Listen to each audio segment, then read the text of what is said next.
And that drum intro is to the song We're an American Band by Grand Funk Railroad. And I understand I'm not alone. You're not alone.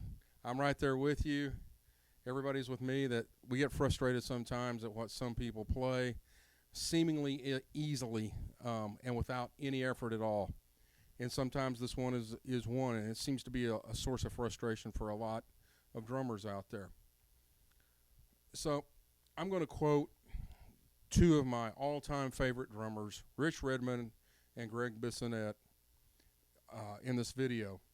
And when Greg Bissonette got to North Texas, he had a professor who had a deep southern Texas drawl tell him that he did not know how to practice. And he told Greg that you're going to have to slow everything down. In that same respect, Rich Redmond talks a lot about this in his clinics of slowing everything down, as though he's trying to be Jim Carrey, which he actually does really well. It's really funny. You should go see his clinic. You should go see both those guys in drum clinics. They're great. They're outstanding. You'll learn a lot. So I'm going to admit that this song was my very first introduction to rock and roll when I was not even a teenager. I wasn't even 10. And I just remember hearing it on this brand new medium called FM radio. Yeah, state of the art all the way. So I love that song. It's the guitar parts in the middle and the going into the solo is one of my all-time very first memories of rock and roll. So this song has a lot of meaning to me. So what I want to tell you about on this is that you can break this down as 2 verses 3, or 3 verses 2 actually, or 3 verses 4. I know a lot of people say 3 against 4. Well, it's actually 3 against 2 because the 2 smallest groupings of notes in music rhythmically are triplets and duples, and 4s are, everything else is a combination of that. 5, 4, 5/8 notes, 4/8 notes, 16th notes, whatever, 32nd notes. So if you will sit down to your drum set and practice this for maybe 30 minutes a day for a few days in a row, you'll get this. And you can do this any way you want to do it. You can do it with right stick only, left stick only, both sticks together, paradiddles, whatever. So I'm going to demonstrate that. But I'm going to play it really slowly just because I know Rich might be watching. 1 and I'm also going to play it as triplets. I'm not going to get into the 16th notes yet. So I'm going to play it as 1 and 2 and 3 and 4 and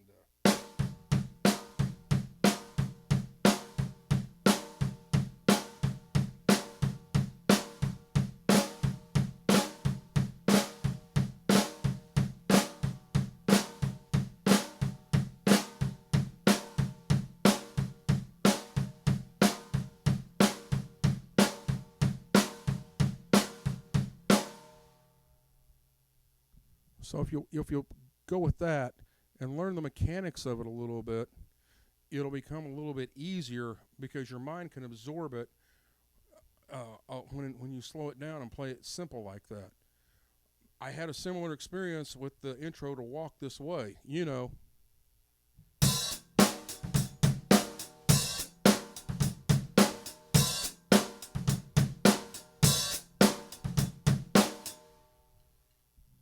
When I was like 13 or 14, I discovered that song, and I said, oh, man, I want to play that. And I had a hard time with the. And I mean, I remember playing it so much that my dad burst in my room one time, and he was like, Mike, what are you doing? And I yelled out, hey, Kool-Aid, and the big red Kool-Aid pitcher came through and said, oh, yeah, burst through the wall, and I was off the hook. So that wasn't the only time I did that. I yelled, "Hey Kool-Aid," whenever the ceramic collar to the Evans drum head was stuck to my my Ludwig tom. So I was trying to shake that thing loose to get the drum head off. But I digress. So what I'm going to do now is this is something else I want to impart to you, is I'm going to play this to a click track.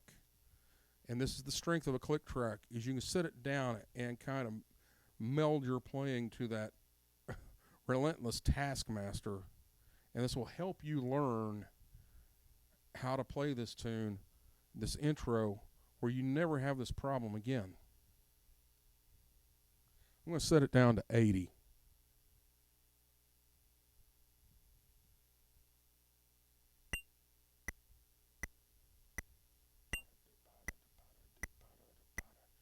So here we go. 1, 2, 3, 4.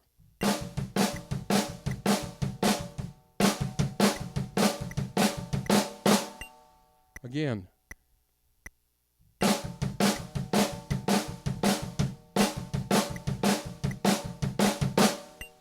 And if you want to throw the kick drum in there, you can. I'm going to play it again. 2, 3, 4.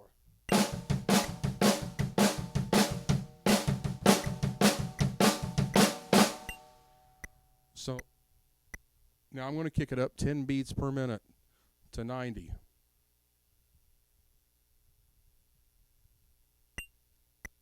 So here we go.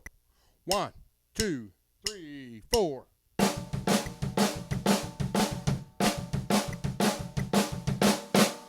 Let's do it again. 1, 2, 3, 4.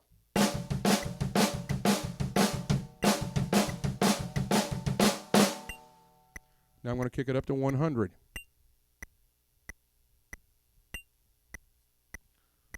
1, 2, 3, 4.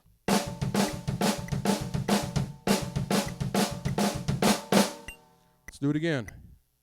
1, 2, 3, 4. Let's try it again.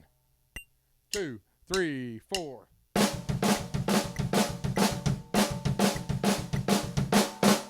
One more time, just for good measure. 2, 3, 4.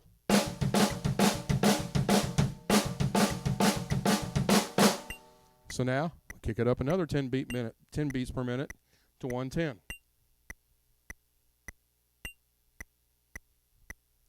Yeah, I was going to make it all 220, 221, whatever it takes. 1, 2, 3, 4.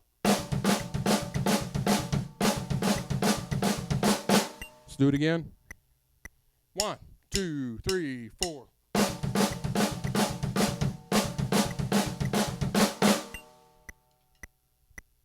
And finally, 120. 1, 2, 3, 4. Let's do it again. 1, 2, 3, 4.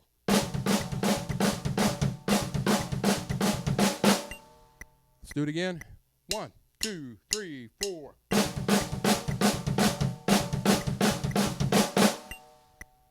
One more time. 1, 2, 3, 4.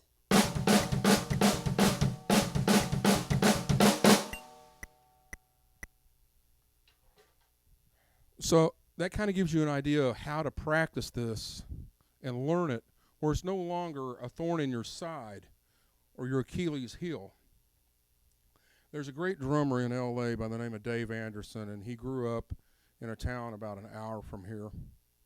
And he said something in one of his drum clinics that I kind of stumbled upon. And I call it stairstepping. And this is what some of the guys at North Texas do. This is what any serious drummer might do when they're having trouble with something. Is you have to trick your brain into thinking it's the same.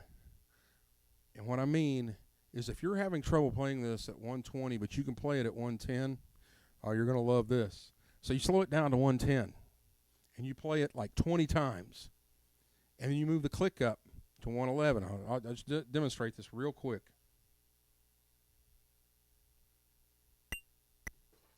This is 110. 1, 2, 3, 4.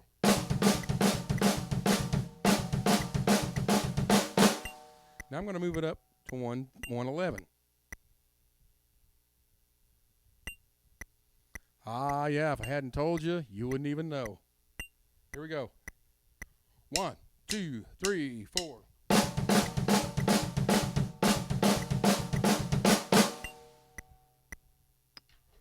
So this is kind of tricking your mind into thinking nothing's really changed. And if you do that a few times, that you're tricking your brain into finally learning the muscle memory of playing this. And that's what it's all about, is muscle memory. And giving your muscles a chance to understand and remember what it is you're trying to play. So that's my lesson for this video, and I'll see you next time, and we're just going to have some fun right now.